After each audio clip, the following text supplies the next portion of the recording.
gamers! I've been working on a new game called Incoming.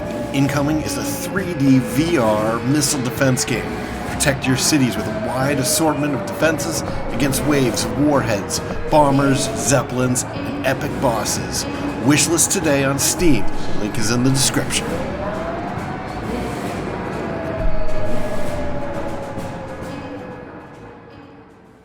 Greetings, Ascenders, and welcome to another episode of the Ascent. I am Cobalt Thorium. And in this episode, we are going to go and talk to that fat lady. She's one of those aliens that, rules all the other aliens. I forget what they're called. I can look it up in a second. She's vile. I hate her. And if the opportunity comes up, we are going to kill her and all of her kind, if possible. That's kind of cool. What is this thing supposed to do?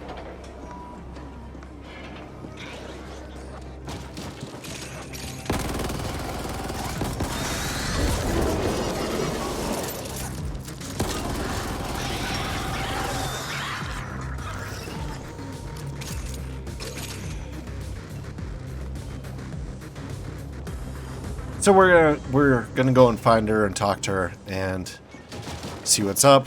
I'm sure that they'll give us another mission. I might do a little bit of lore in this episode too.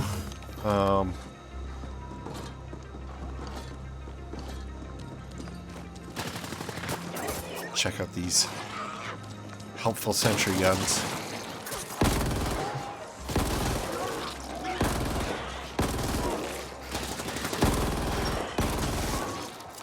I didn't even know you could do that. It's completely accidental that I hacked one of those stations. But yeah, I think we'll do some lore in this episode. I think the lore is building up. I haven't done lore in 2 episodes. 3 episodes, maybe. Where are we going? Whoops, wrong button. We're going this way.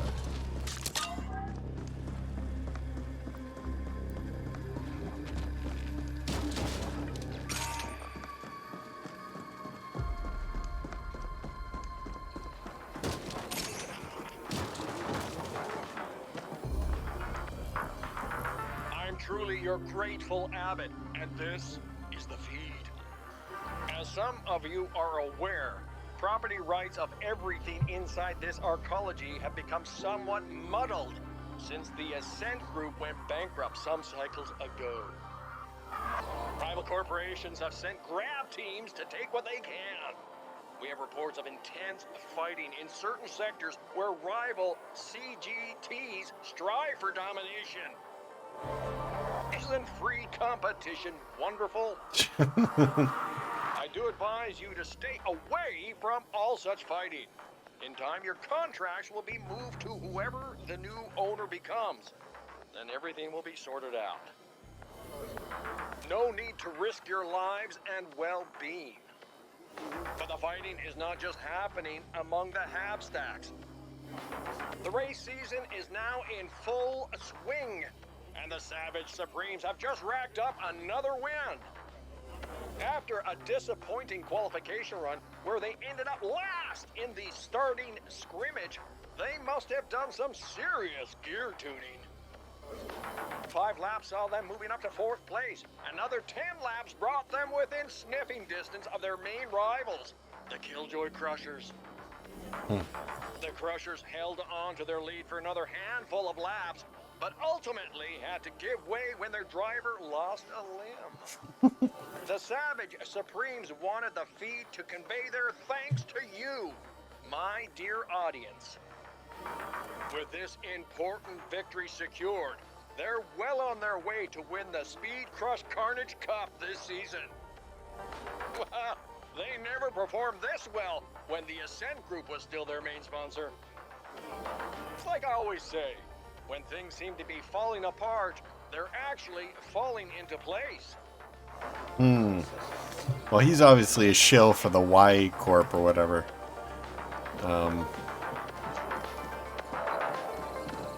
They keep bringing up the Speed Crush thing, and that's kind of interesting. It makes me wonder if there's going to be a tie-in later on where we're going to have to do a Speed Crush race or whatever. I just busted that guy's table.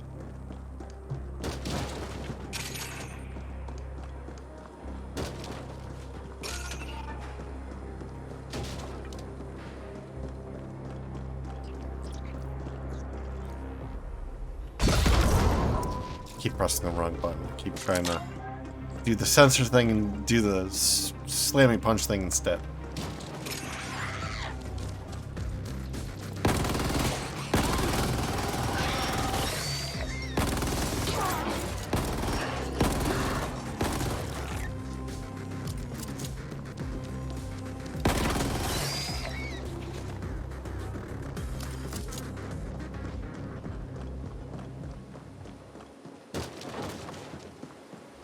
Man, that spider thing. That could have been worse. Like I'm obviously a much more standoffish fighter. Like I'm not like a melee brawler type. So the fact that that enemy, who I had a lot of trouble with, even though it was my sort of usual fighting style, the fact that they were my usual fighting style, they weren't, I would have been, oh my goodness. That would have been the end of old Cobalt Thorium. At least in the context of this universe. Well, look at this. There's like a big stirrer.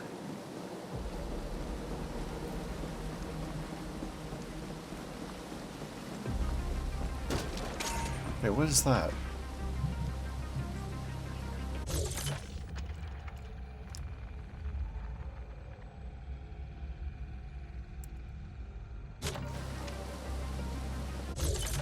What is that?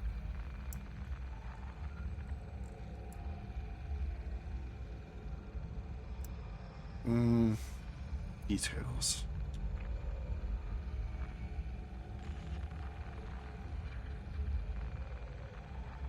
I don't see anything like that icon.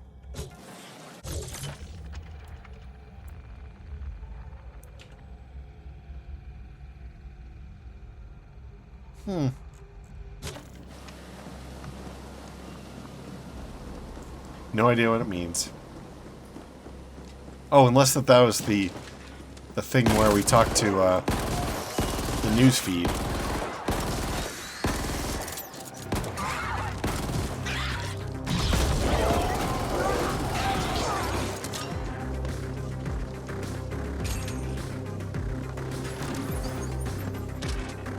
I really like the roar of this gun. It sounds like a demon screaming.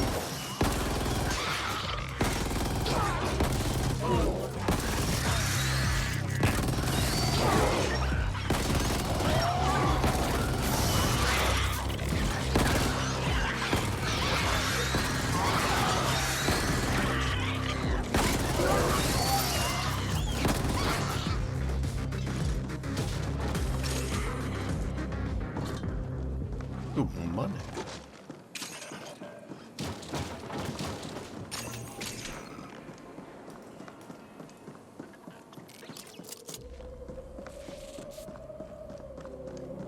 So we'll hobble on through here and go and sell all of our loot. I think that this is going to take over as our main weapon of choice. I don't know what we're going to do with that rocket launcher we can't use. We did just level up, though. Maybe we can use it now. Let's take a peek. Load out. Yep, this guy.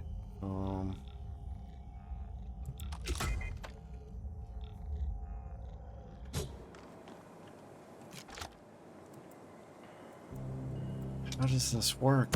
Whoa! How did that work? Oh, you have to hold it down. Yeah, you can't just click.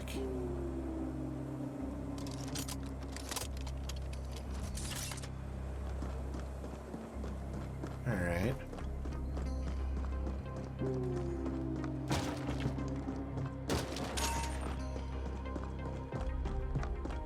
Now, supposedly rapid fire.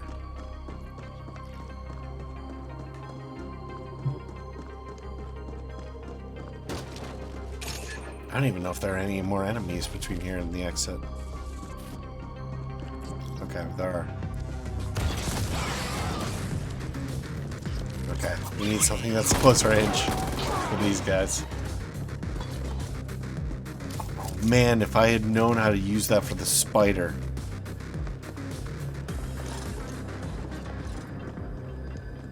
Because we were consistently at range with the spider.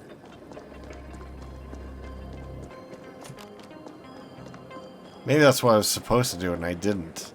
Oh, are these all the new corp? Yeah,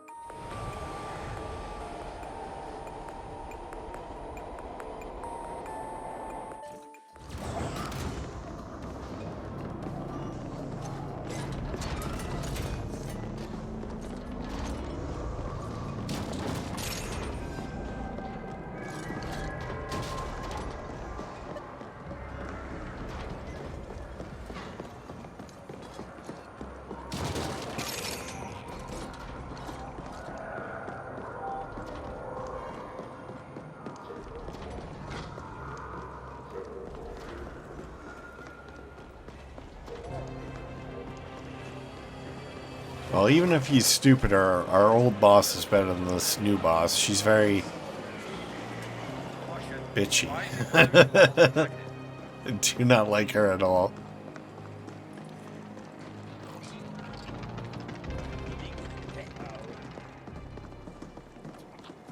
Also, the like, oh, you're our slave now.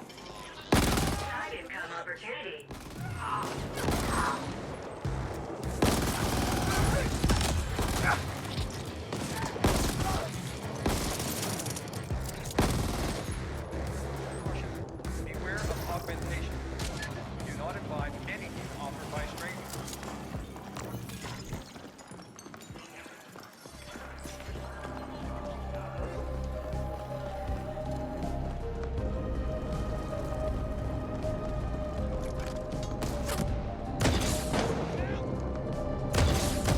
Low-rank bounty detected. Act accordingly.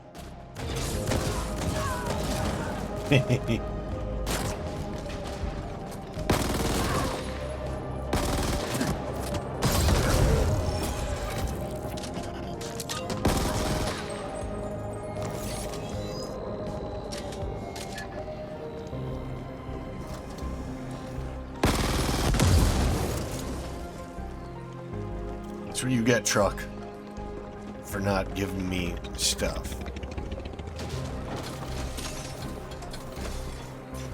Electronics. Can I buy and sell stuff from you? No.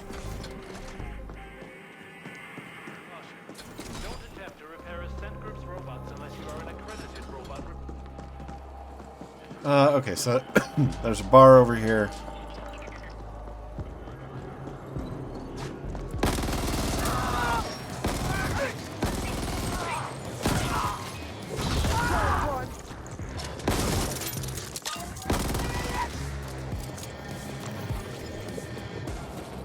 There's a bar over here. We can also check out what that kind of sensor-looking thing actually is. That would be great.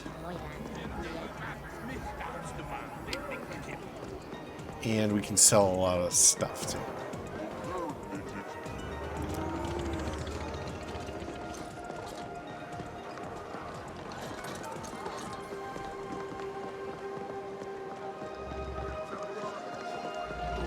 Alright, okay, so the bar's down there. You know what? The bar's not super important.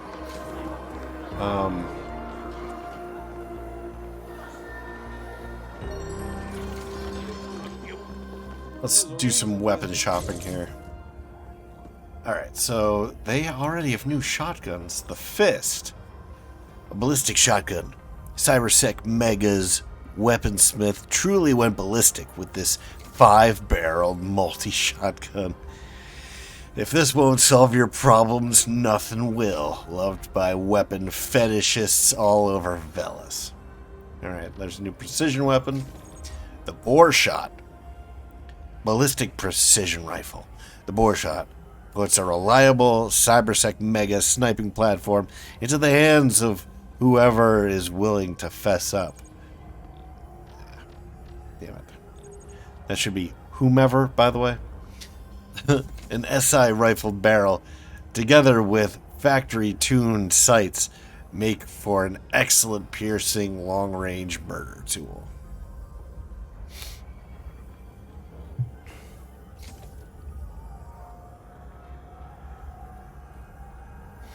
I'm thinking about whether or not this is a good idea. I don't know how sniping would work in a game like this because you're always so far away from everything. Anyway, then we got an excessive, the MG-1000 Strike Breaker minigun, a classic that never goes out of style. Multiple rotating barrels allow for efficient cooling, while the small motor adds an aggressive, high-pitched whine to the deep, satisfying roar of the firing mechanism. I think I'm sold on this. I think I have to buy it. I love miniguns. Alright, let's get it. In the meantime, we will sell some other stuff. It looks like we have a new augmentation. We have a couple. Mono Ranger. Deploys a monobot, armed with a rifle. This combat buddy will come in handy when you need some extra covering fire. Not designed for domestic use. Cybernetics increase the monobot damage. That sounds pretty good, actually. Then we have a Mono Scrapper. Deploys a light monobot focused on close combat.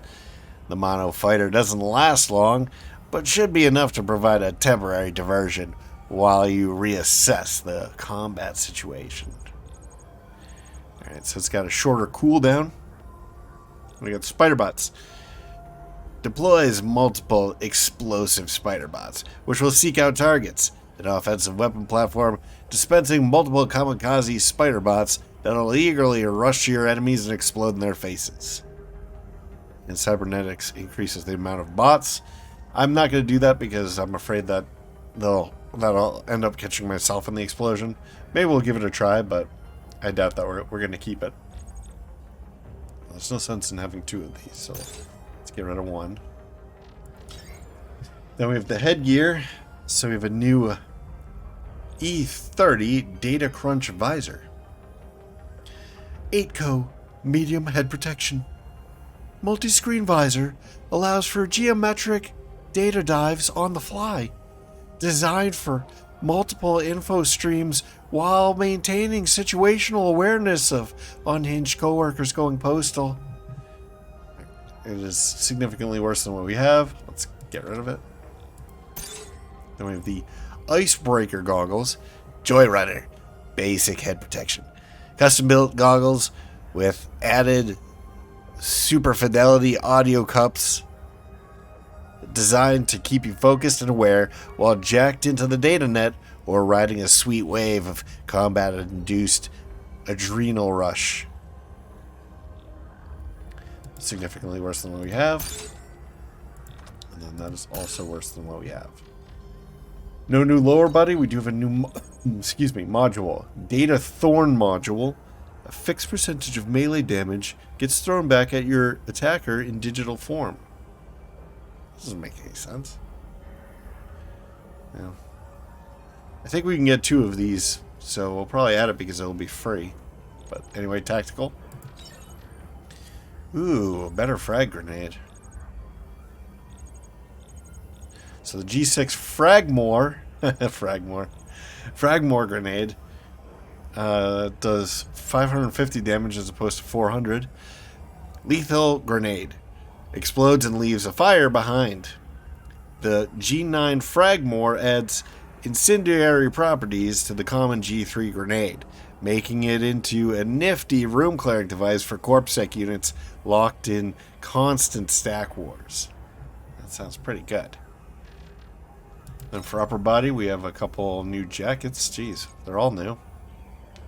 The P-30 Seacone Ballistic Chest Armor. Cybersec Mega Medium Torso Protection. With the Sec 3, Cybersec Mega has gobbled up a sizable share of the upper body protection market. Patented alloys, multiple gadget mounts, and a range of fitting options make this a favorite in the CorpSec and CGT communities. Alright. Then we have the F-30 Hellfire Work Jacket.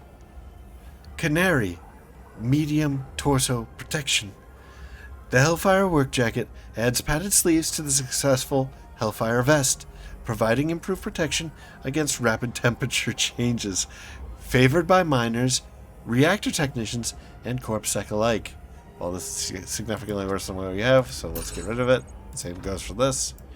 Now we have the ED-30 Urban Scout Armor, Whisper Cybernetics, Medium Torso Protection, made for CGTs and PMCs, favoring speed over protection. The Urban Scout Armor still provides a decisive tactical edge. It'll serve you well whether you face off against the Rosian on Veles or fight a running battle on Anaria and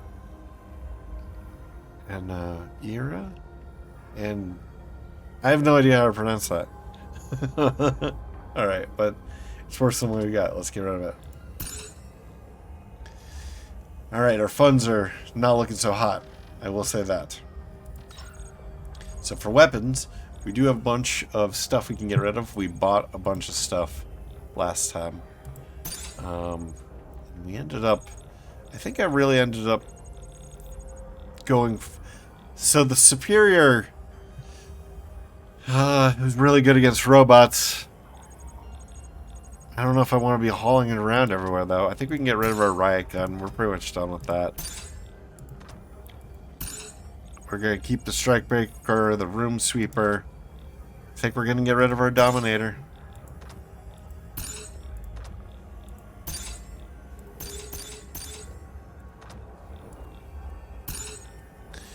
Oh, the Brosnan. I really liked you. I liked how it sounded, but I think we're getting rid of it.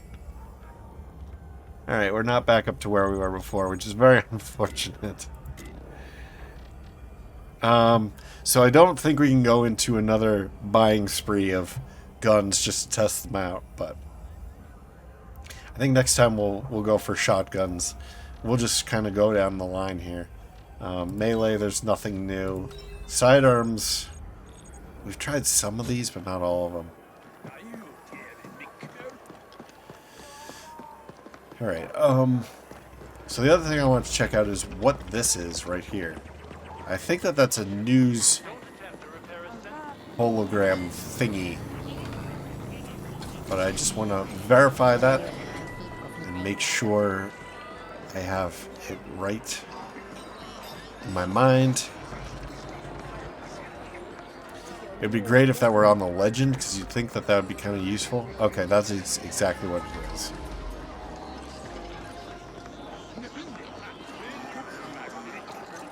There's one of those up there. Let's see if we can get in there and grab that treasure. Oh, wow, the lady's here. So we can grab the treasure. This is an advanced component, and now there's one fewer treasures on the map, which is great. Reducing clutter. This is Y-Corp property now. Finally, Y-Corp is looking to expand its property appropriation division, and you fit the profile. Barely. Why don't you die? Why don't you fall in a pit and die? If you complete our test assignment, you'll be given a position with one of our corporate grab teams, as the indents call them. I don't want to, though. I detest the term, but it does describe the work we do. We seek out contested property and transfer ownership of it to Y-Corp. Sometimes a competing team is after the same property. Then we flatline them. It can be quite satisfying. Flying you would be extremely satisfying. There are more perks. As a Y Corp CGT operative, you'll have access to select gear, and you'll be covered by a premium Y Corp insurance policy. I think I'd rather get your coveted select gear off your corpses. I think that's probably the way I want to do them. I want to get them secondhand. Thank you very much. First, you have to complete this assignment. I really, really dislike you. Why is there not a mission? I feel like there should... Like, this is the point at which the game should give the player the opportunity to pick different paths. We want the complete Ascent Group operations history. It is stored in one of their data vaults. You must locate the correct vault, re-imprint the Vault SI, and upload the desired data to our AGI. Complete this assignment, and you'll get a shot at earning your freedom further down the line. Or I could get my freedom by killing all of you. That would be the preferred way to get my freedom. Your success will depend on your brawn trumping your inferior sapien's brain. We expect this will be a considerable challenge. Our comms records show you've already collaborated with that notorious ice fiend Noghead. We suggest enlisting his aid again. Questions? I really want to just leave. I don't like being with this person, but you know, I'm a full completionist. I want to learn more about the world and the lore, so here we go. When a corporation defaults on Veles, there is no regulatory body governing its demise. All property belonging to that corporation can, from that moment, be appropriated or taken by any other corporation with the capabilities to do so. We won't burden you with the technicalities, but in short, the process involves imprinting the property governing SI so that it answers only to the new owner.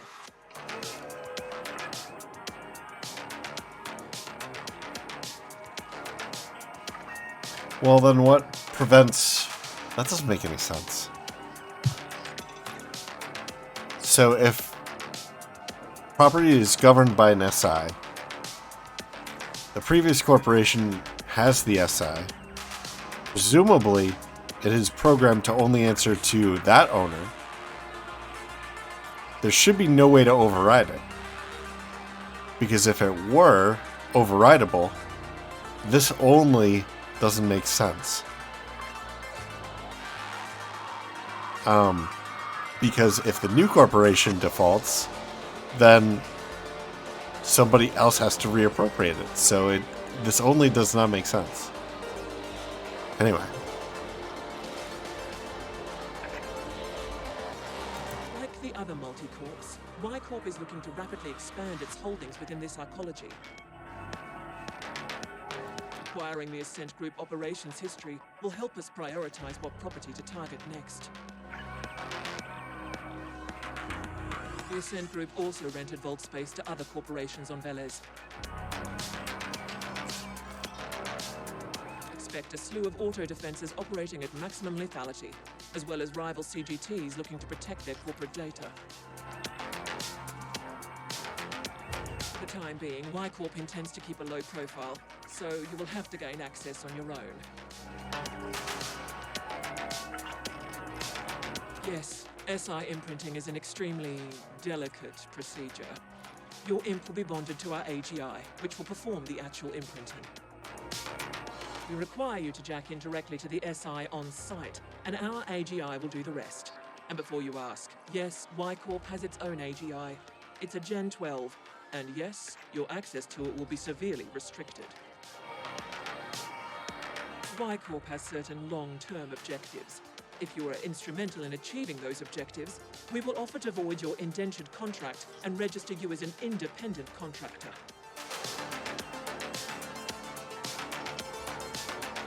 You'll be a free being, as much as anyone is free on Veles. Very well. We have taken the liberty of bonding your imp with our AGI through the local data nodes. You should expect a slight performance boost. Now get going. I really dislike this. Like Knothead. Derail's clean code. Crisp and immediate. Like death. Destination marked.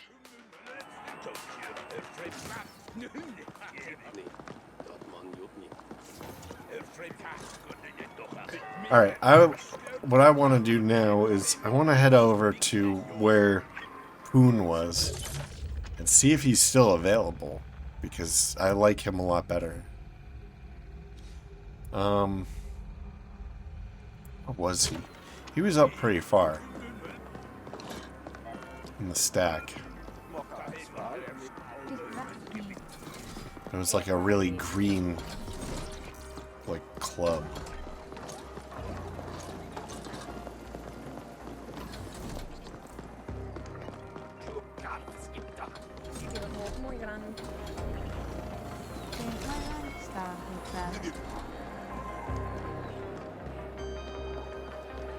Is it?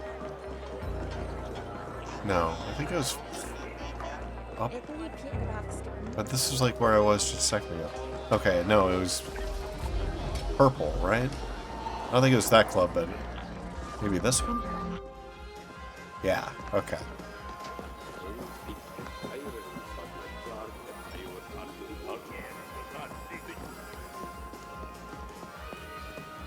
How about you let go of my hand and look after yourself for a while? Really? You'd think that he would have a problem with these guys taking over his operation, but I guess not. I'm not giving you more creds. Show.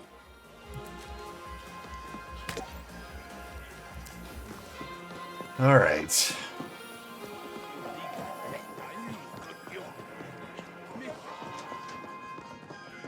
I don't really like how limited I feel right now. I'm very, very restricted.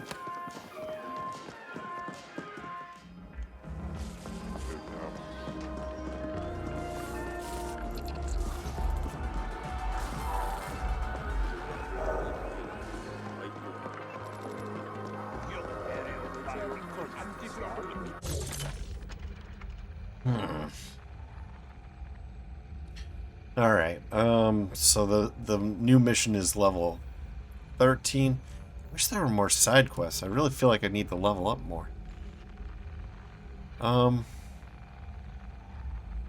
What is this? Train station, okay.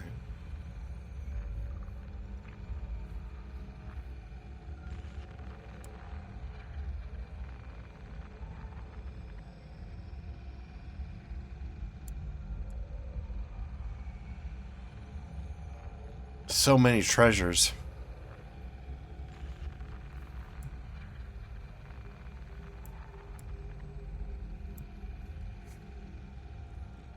How do I switch to other locations? Cute. So that's the deep stink. Okay, so it only shows like the treasure and stuff on my current.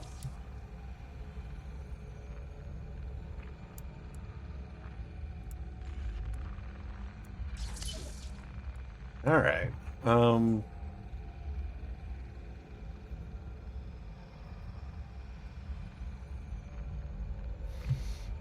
kind of assuming that these connect together. Maybe coming down here is faster.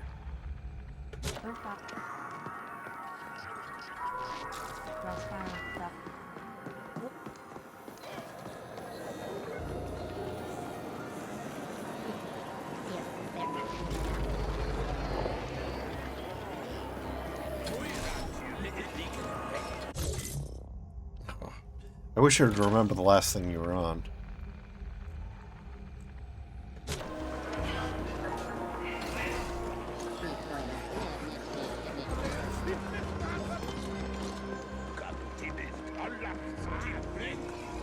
There's a bar I can turn in my Don't start anything, you hear? bounties.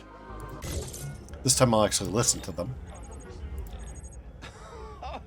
You've wasted a badass customer in sore need of wasting. Great. Here's your creds. That guy was really tough. I kind of expected more than 1,000. Nice catch. Here you go. Did he put up a fight? Nah, I don't really care. Here are you creds. Alright. So I think here's the plan. We're gonna head down to Nog. I'm gonna check out this strike breaker. Let's take a look at it. Load out. Yeah. That's what I'm talking about. Look at that. Yeah. Cool. Alright.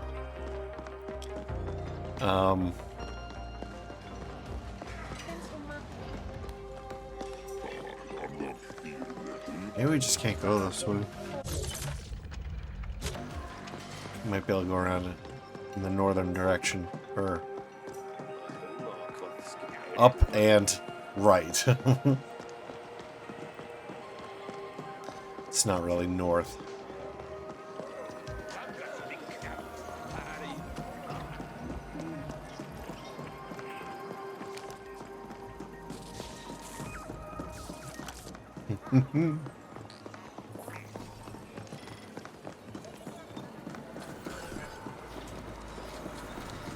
Pioneering new ground here.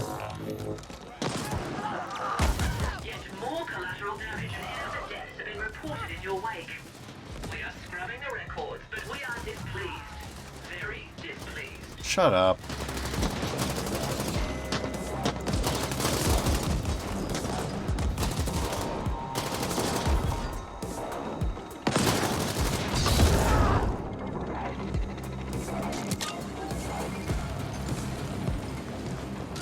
I kind of expected a minigun to fire faster than this. It seems more like a autocannon.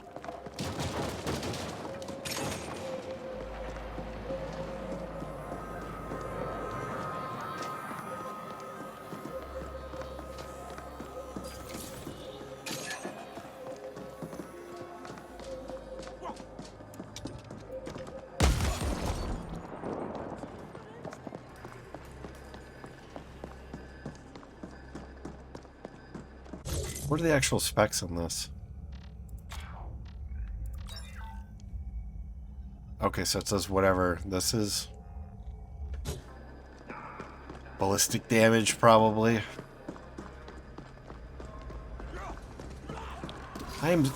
Camera is so zoomed in. How is this? How am I supposed to actually play this game? This is not a useful distance.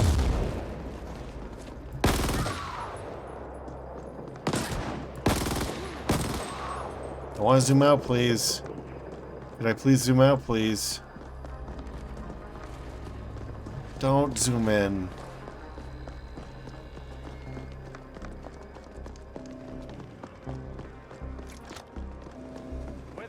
This is so useless. Work hard. Side income opportunity.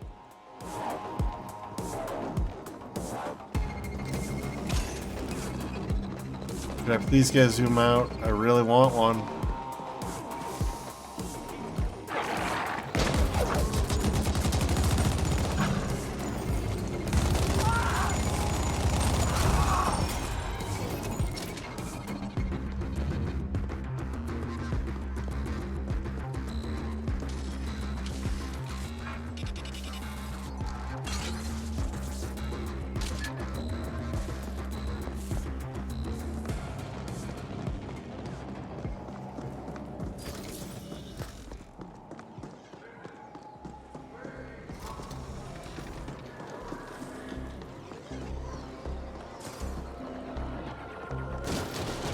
Thank you for eventually zooming out. What else? What did I miss in here, though? This seems like a garage of some kind.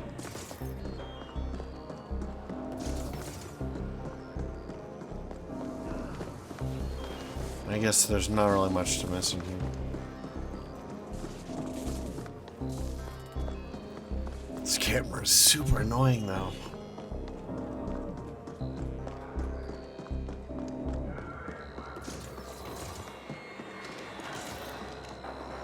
Alright, where are we?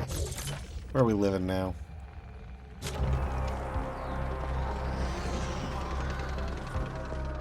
Let's see if we can find this treasure. Oh, we're like right on top of it. Oh, there it is.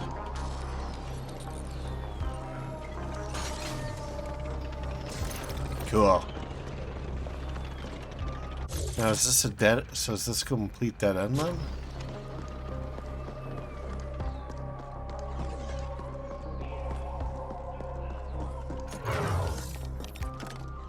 Crap. Alright, well.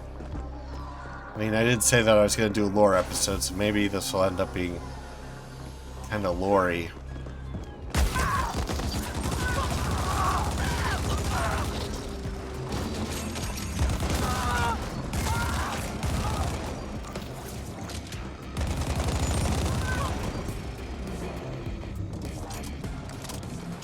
Nice overkill.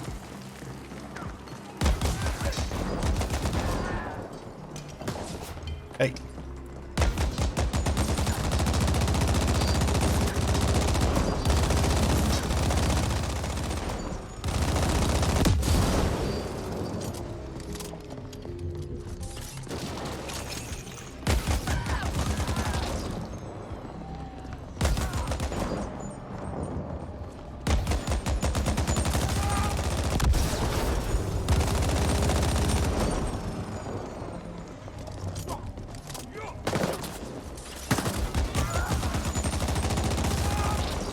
These gangs of like teenage hoodlums pretending to be badasses with their little pistols. Somebody in like heavy armor comes in with a minigun. Well, where are we going here? So this looks like a bridge, but it almost looks like it fell in at some point. This is a reminder that the maintenance sector is to be accessed by authorized personnel only.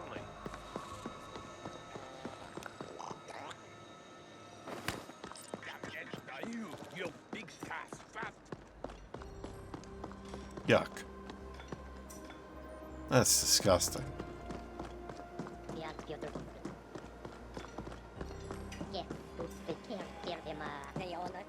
What is in this? I'll take that.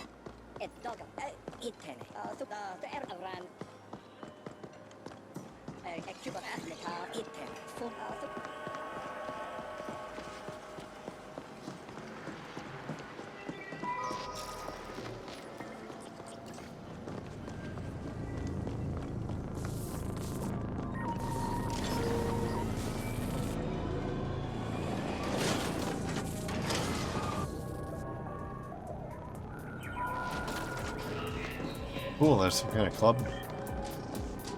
There's a pharmacy. Have you made any progress yet? Pun intended. What was I supposed to get for that guy? Yeah.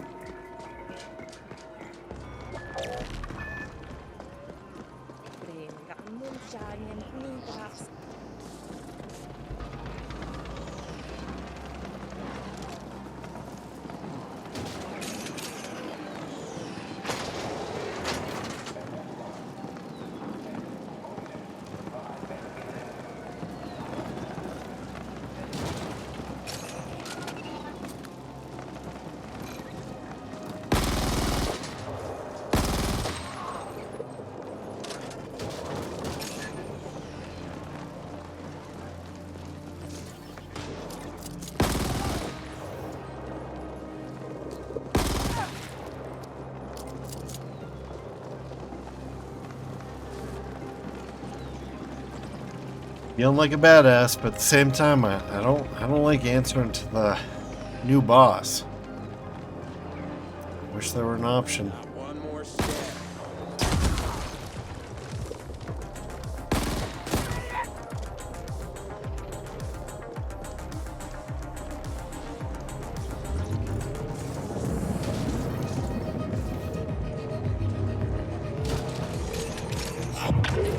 Need the cash.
Oops, did not mean to do that.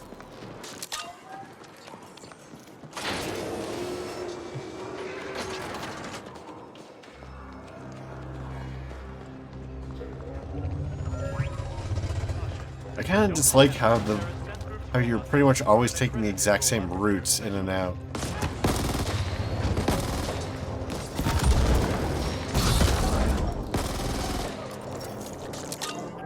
Like, I've been in this same area so many times.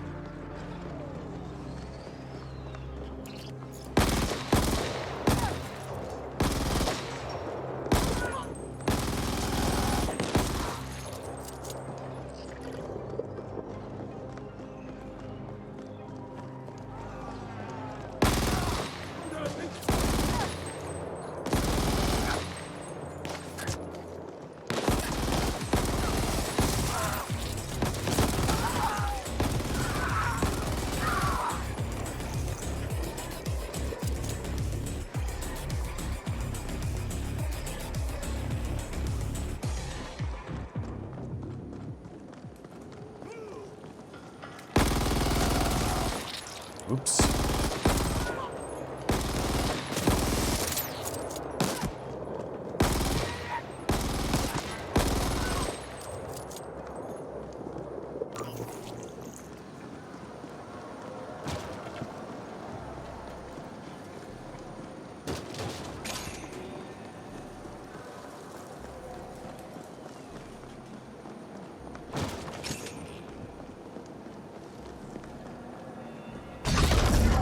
Wrong button again. Oh my god, I keep doing that. Maybe I should switch the buttons.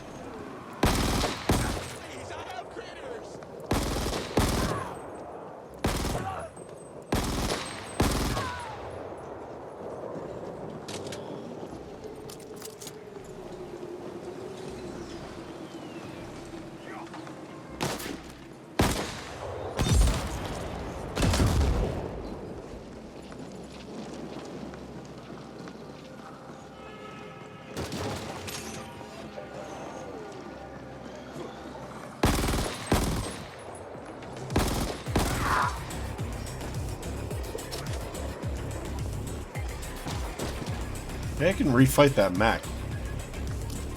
See how the minigun fares against it. That'd be probably a good test of whether or not the minigun or the rocket launcher thing is preferable. I'm probably going to favor the minigun myself because it's a little bit safer. You can shoot guys that are right up next to you without taking damage, but...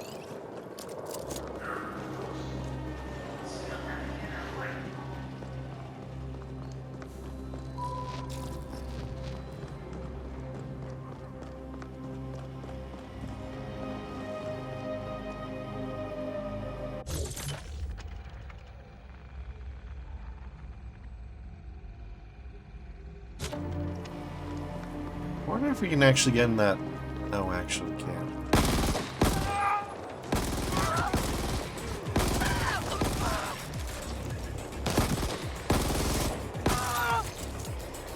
I was about to suggest that maybe we can get into one of those treasure areas, but I think both of them require some form of level 2 hacking, and we don't have that.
Oh, that was a mistake.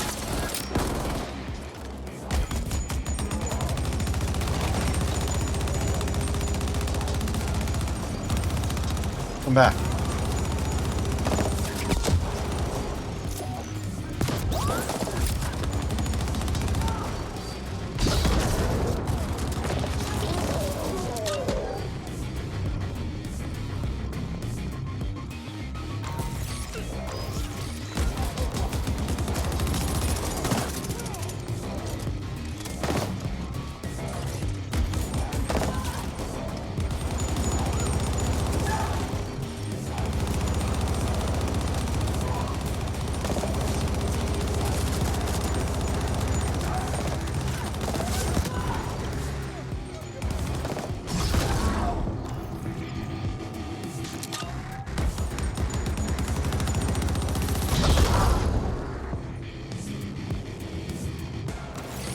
Pretty straightforward.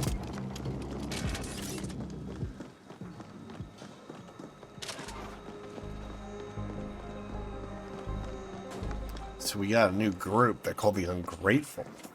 Kind of interesting. I'll have to check them out. I think I'm off the beaten course a little bit here, though.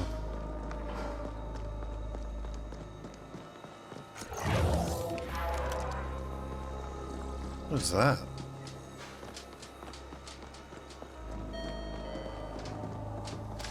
So the Absul Hotel. Or Absule, maybe.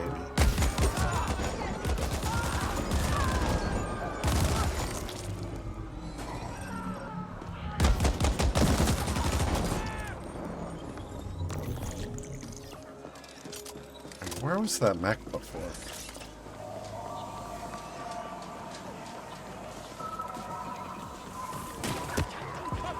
I won't tell anyone!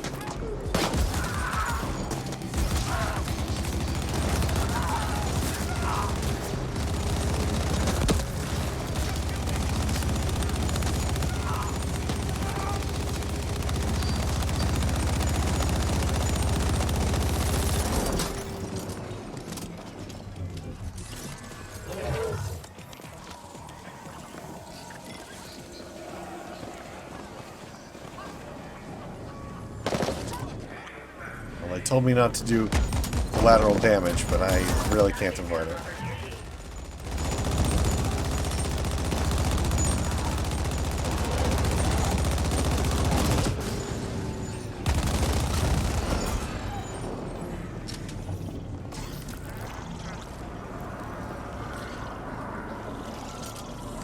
Just spraying bullets all over the place.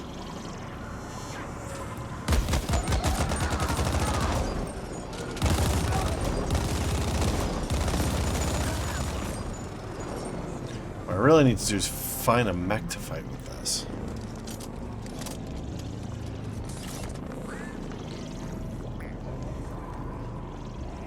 Where am I here?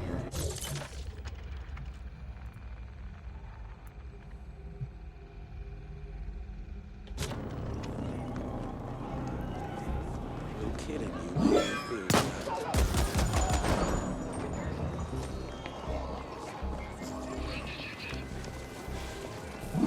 You really gonna fight me?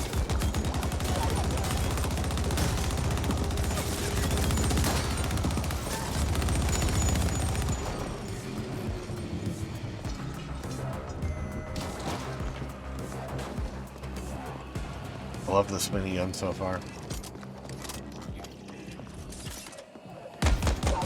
That's a bounty of low rank.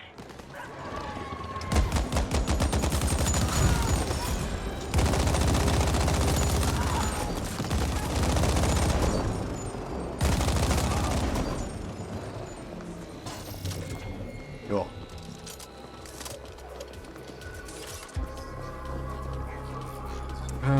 Okay, where are we now? Still have to go further south before we cut over.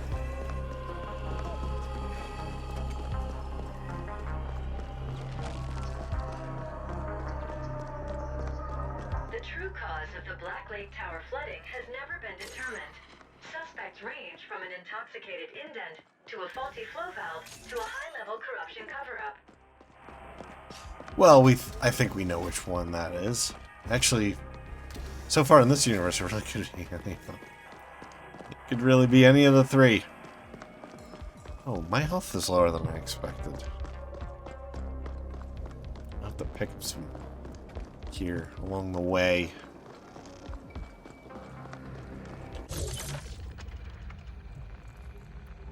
Alright, I really want to try to pick up this treasure. Where the heck is that?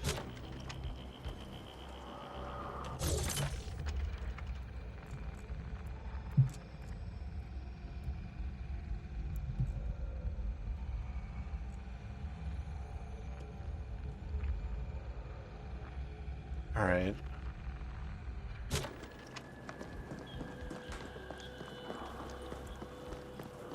So we go up past the metro and then we go this way, right? And then it's kind of dubious as to what level it's actually on.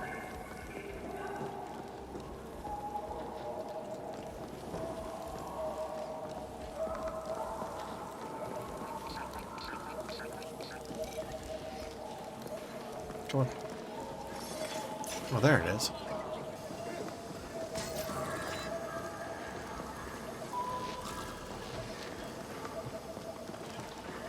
Back downstairs, and then we go down these stairs.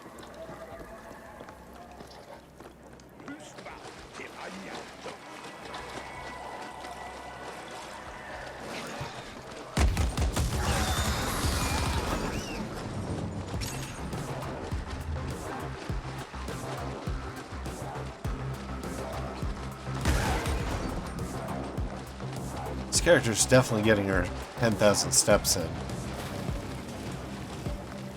Goes up and down stairs, carrying giant miniguns.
In real life, miniguns don't have to spin up like that. There's just a constantly running motor, and it just engages the mechanism, and it goes up to full spin.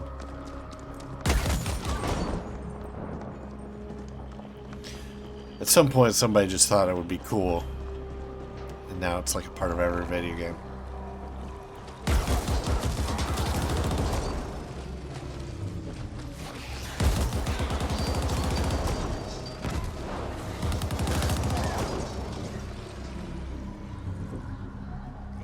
Alright, where am I going here? I went past it. Go. I went really past it. Why did you send me this way? I'm pretty sure I pinged before now. Oh, is this the end? Okay. Alright, so this is the place.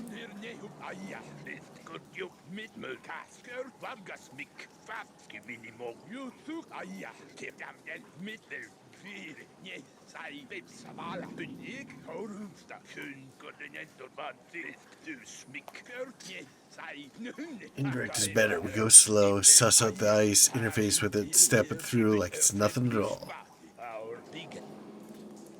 Effing hell, bro. You've been reading way too many fairy tales for that is for damned sure. Okay. Well, you should talk to some of these gents. You need some ice crack? I'm your man. Check up your employer. See if they're checking on you. Wait, I'm your man. Check on your employers if they're checking up on you. Okay. Profile your new squeeze. See who she's been seeing. We can do it all here. If the price is right, no bits are off limits. Here in the Cove.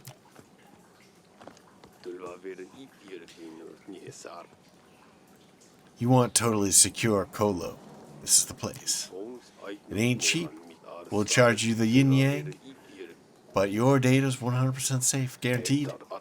Big baddies try to come and take your bits. We'll burn that server from the inside out before we lay a hand, or before we hand it over. Stake our pride, our reputation on it. People pay for that safety. We're damn proud to offer to them. Well, that sounds pretty good, actually. Starting to get the feeling that these are the real good guys. And by good guys, I mean they're probably a bunch of commies, but a lot of game devs have hard-ons for ideologies that belong in the dustbin of history, the trash heap of history. Heavily discredited, clearly not working. All my friends thought I was crazy coming down here. Coming to get away from it all, live off the grid. I was a little trepidatious myself at first. Gotta say, it was a big step, giving up the old life. But now I look back at all my old friends, and I'm like, how can you live up there? How can you be a slave? Yeah, I've read this before.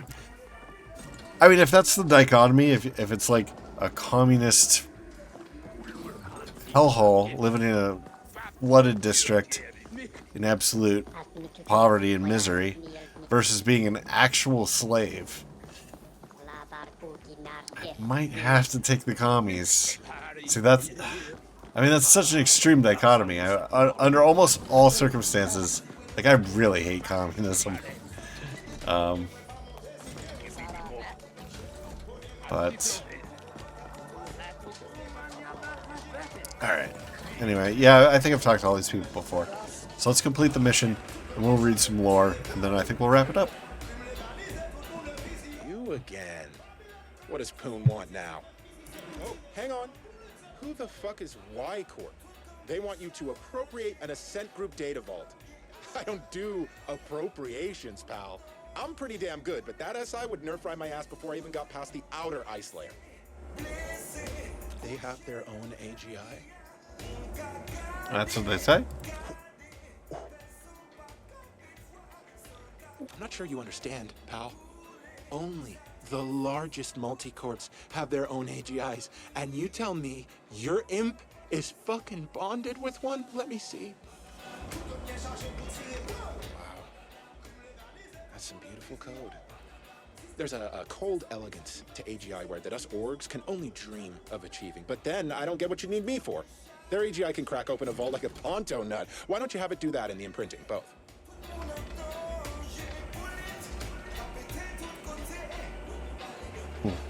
Y Corp have their own AGI, and yet they want to keep a low profile? Well, whatever. I can get you in, all right. But seeing as this is a corporate job, I won't do it pro bono.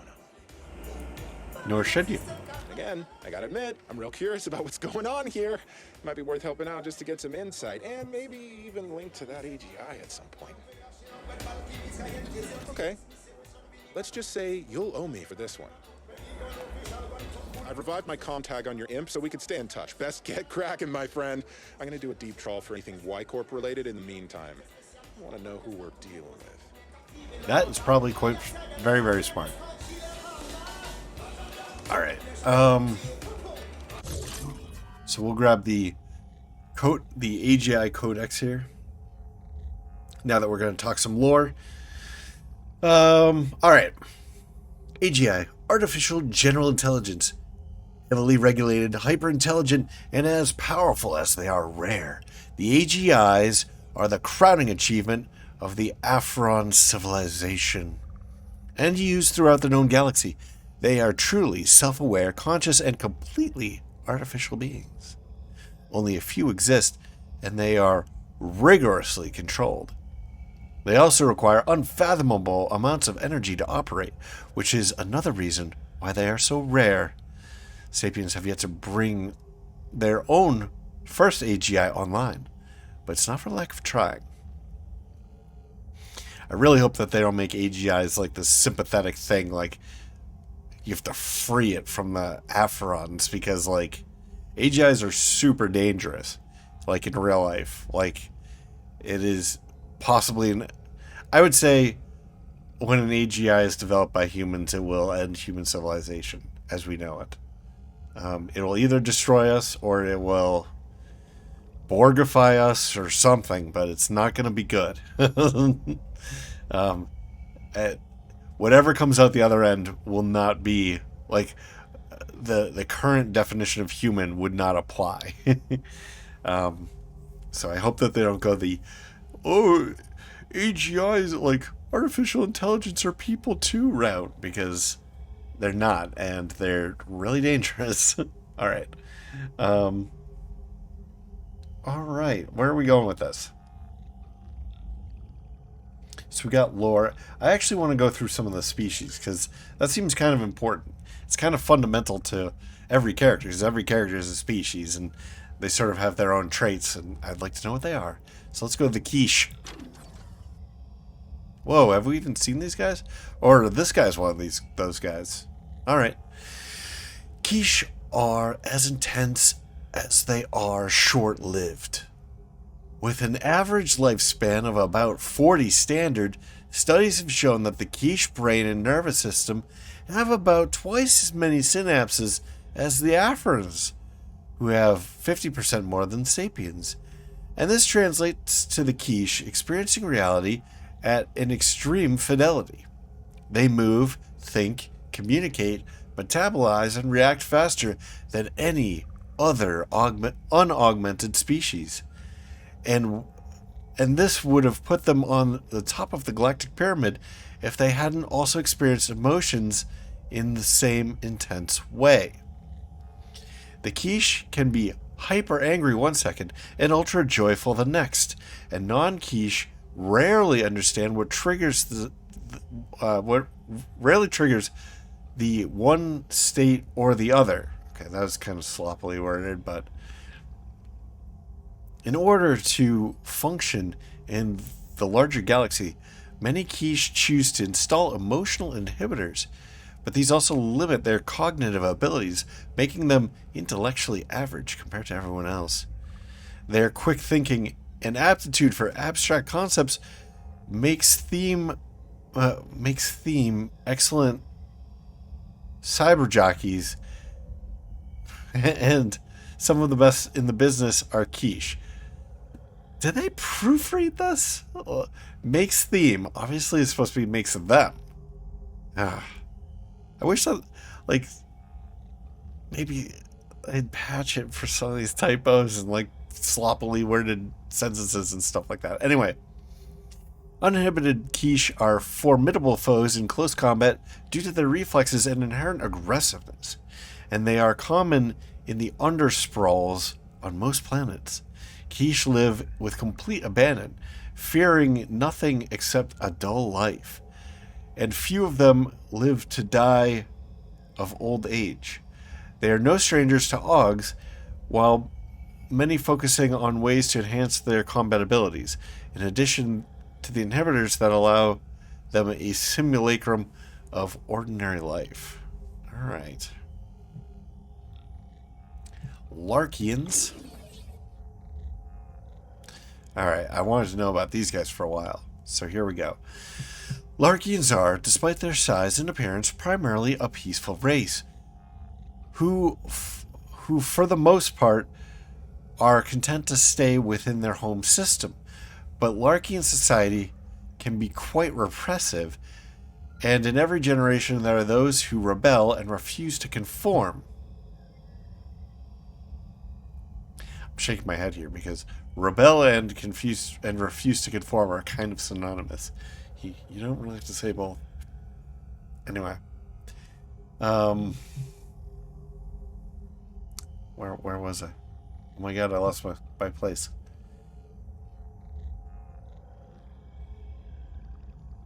Oh my god. Okay, here we go. Before the species advanced into space, these individuals would be cast out into the wilderness to live by themselves.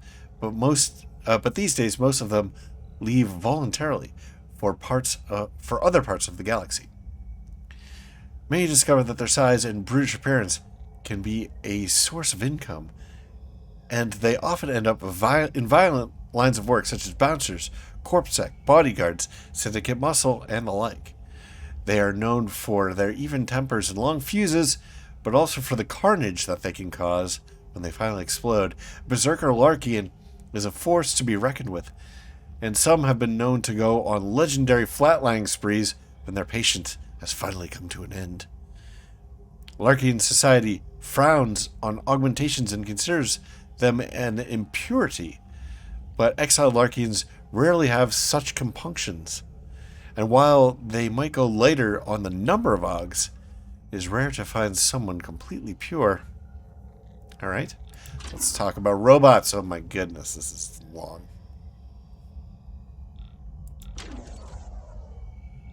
Alright, robots, or bots, are ubiquitous in the common and on Veles, though the long purported robotic revolution never took place with robots fully handling all kinds of labor.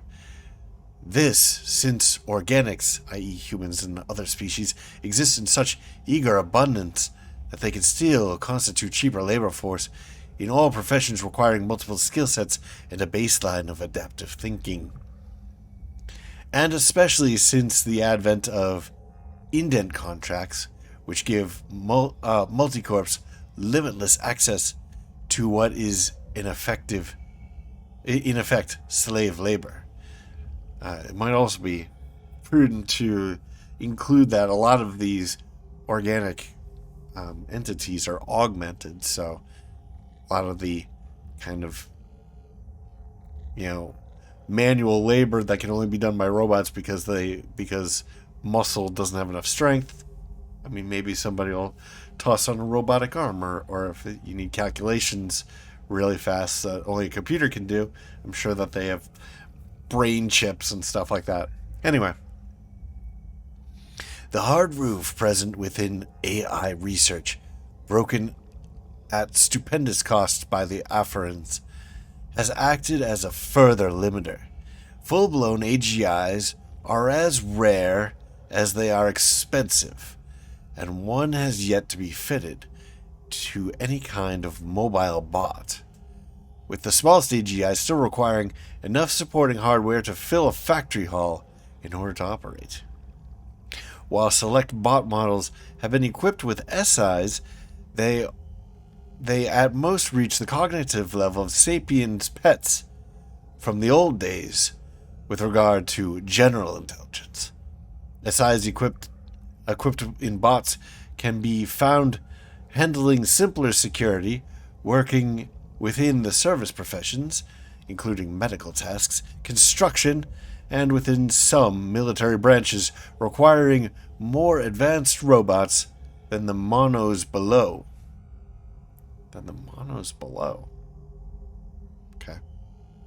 Okay, here we go.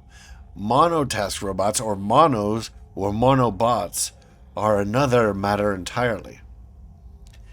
And there are plenty of models within this range with a proficiency within a given skill for surpassing what the most advanced biotic could muster, but at the cost of being able to perform few select tasks at that level. Here we find bots doing simple maintenance tasks, such as the soups on the arcology sublevels, as well as cleaning and manufacturing. The military also employs monos, mostly as fire and forget units, mainly focused on reconnaissance or pre-programmed target acquisition and neutralization. The latter are also employed by the syndicates. Alright. Now sapiens, and then we'll be done with species. That'll be our first section done here. It's kind of not very flattering that they have them all, like, drinking. Okay. Sapiens, or humans, are the most numerous of all the species in the known galaxy, and their settlements span more planets than all the other races combined. But a comparatively short lifespan, even with rejuve processes taken into account, a propensity for tribal violence, and a genetic predisposition to be suspicious of the other, has kept humans from becoming the unifying galactic force they could have been. Compared to other sentient species, humans are average in almost every respect, and they compensate for this with augmentations, expanding both their cognitive and physical abilities far beyond what their biological bodies can provide. Genetic engineering is also growing steadily, but progress in the field is slow and arduous due to infinite complexities of DNA manipulation and the challenge of random mutations and cancers. Some argue that augmentations and genetic engineering combined have served to advance the species up the evolutionary ladder, and that they should no longer be called Homo sapiens, but Homo Deus. But most humans would not agree, as they live short and hard lives defined only by struggle and toil. But the human averageness is also ironically their main strength, as they are supremely adaptable as a species, both physically, with augmented aid, and mentally. And while most other races are mostly homogeneous, humans are a truly diverse species. Their short lifespans are actually an advantage from an evolutionary perspective, and within a few generations, humans have been found to adapt to a wide variety of living conditions. All right, well, that's not quite as offensive as I thought it was going to be, but yeah, it is a little bit lazy to have humans be just the average.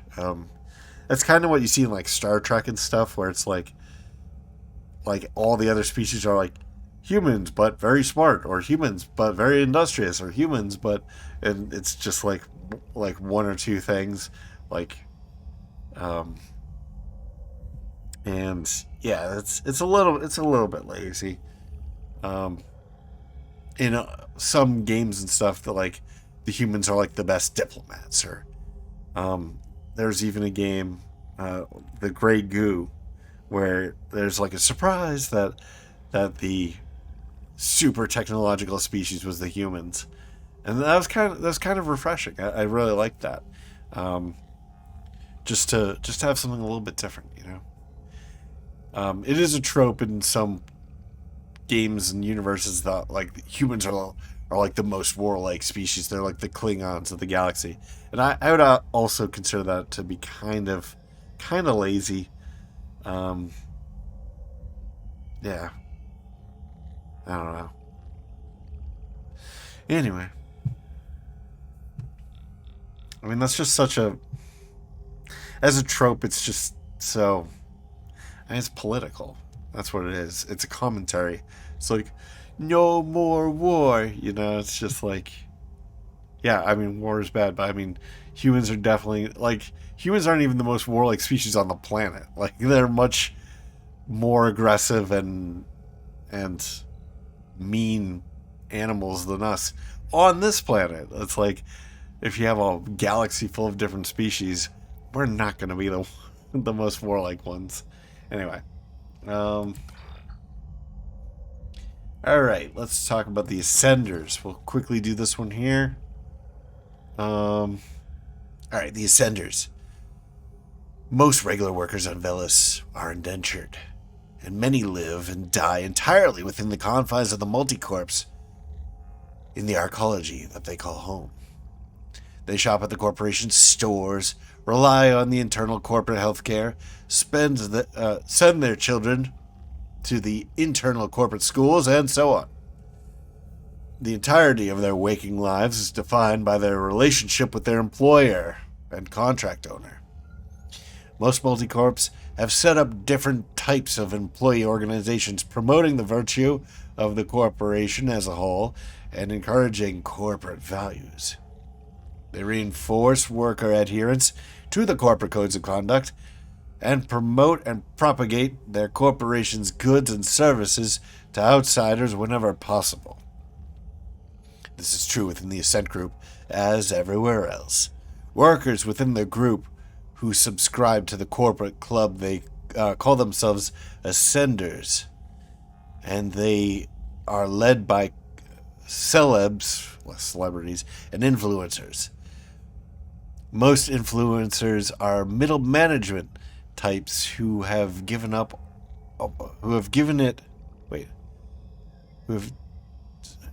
it on themselves to spread the Ascenders' values far and wide.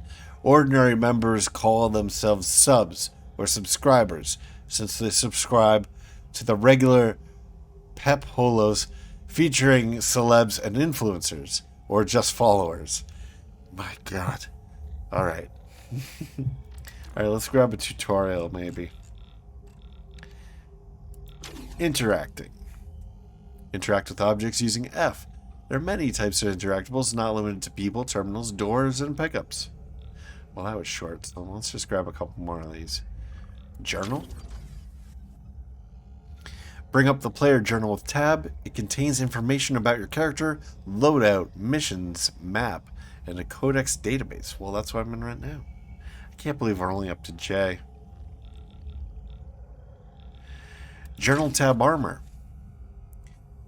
Equip armor at any time by selecting... equip armor at any time by selecting piece for your head, upper body, and lower body. More typos. The summary will show you how defense types compare to what is currently equipped, and if there are any additional attribute or skill boosts gained from equipping the armor in question. Okay. I feel like this episode's getting pretty long, so maybe I should just wrap it up here. Maybe we'll just grab one more. Let's go ahead and grab a faction. Ooh, we're almost done with these. Oh, I did some of these already. Let's do a manufacturer. I don't think we've done any of these. Okay, so we've done black market. We got Canary. Canary. Primarily a manufacturer of mining tools and equipment, Canary items are known for their rough design and dependability. Some of their tools have been repurposed with great success to combat, as have their protective equipment, and any Habganger would appreciate a Canary weapon. Did I actually do this, or did I click this accidentally? Oh, yeah. Okay, we've read that before. I might grab another one of these. Cybersec Mega. I'm looking at some of the gear. It's pretty cool looking. Cybersec Mega is one of the largest Miltech manufacturers in the Common, and are the main suppliers of CorpSec weapons and equipment.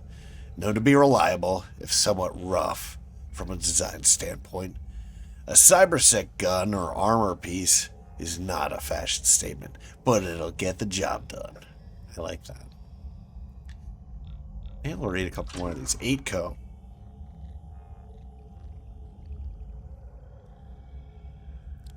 Pretty cool gear. I don't like those helmets.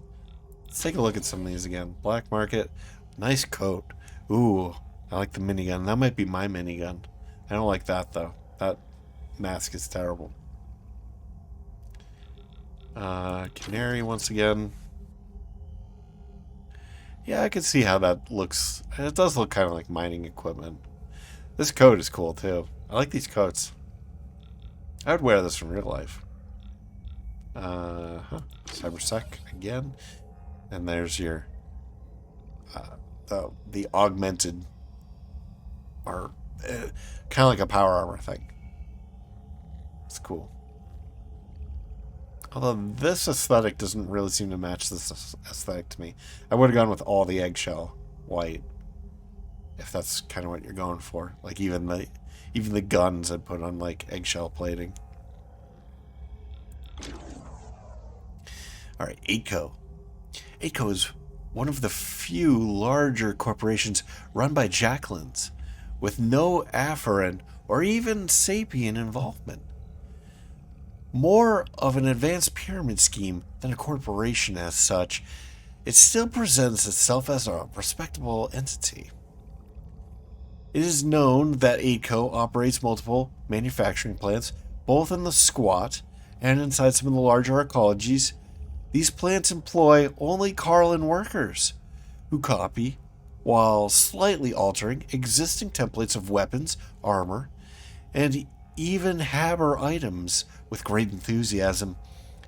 Most of these have signed away their lives to the Jacquelines, but they don't care as long as they get to tinker with new stuff. Let's just finish these. Abnet technology. That's kind of a weird mask. Yeah, I'm not sold on this aesthetic. I mean, it's a cool aesthetic, but like, it's not something I would wear, you know? It's a cool aesthetic for a game, though. Habnet technology. There are a few things Habnet doesn't make, be it protein, printers, noodle crackers, triple toasters, or an assortment of home defense equipment. Targeting the regular habbers out there, Habnet prioritizes affordability. And there are a few Habs in the lower levels that don't have a Habnet gun tucked away in a compartment somewhere. Whether or not it'll work when needed is a different question. Then we have U+. Oh, wow. That looks... So they're more of a vehicle manufacturer, it looks like, but they have cool coats and visors and stuff like that. U+. Many, if not most, of the popular sports on Veles, like Speed Crush racing and Chrome Dome fighting, are supremely violent. U+ specializes in fashionable and durable sports equipment and clothing, and they also sponsor some of the most popular teams. And we got Whisper Cybernetics. Nice coat. I like that one. Okay, so I think this looks a lot like our faceplate, so this might be what we are using. But Whisper Cybernetics produces only high-end equipment, favored by affluent corpsec groups, elite incons, and of course any CGTs worth their salt. They use only top-of-the-line materials, and all items go through rigorous QA processing before reaching customer hands. The price of entry is high, but worth it. Alright, cool. We still don't know what Incons is, do we? I'm trying to think of what that might be. But enough reading. I feel like I'm talking your ears off, and you guys are probably sick of hearing it, so we'll wrap up this episode here. Thank you very much for watching this. I hope that you enjoyed it, and if you have, please like, maybe comment, maybe share, maybe subscribe. New episodes every day at 2 p.m. Eastern Time, US and Canada. My name is Cobalt Thorium, and I hope to catch you in the next one. Bye-bye.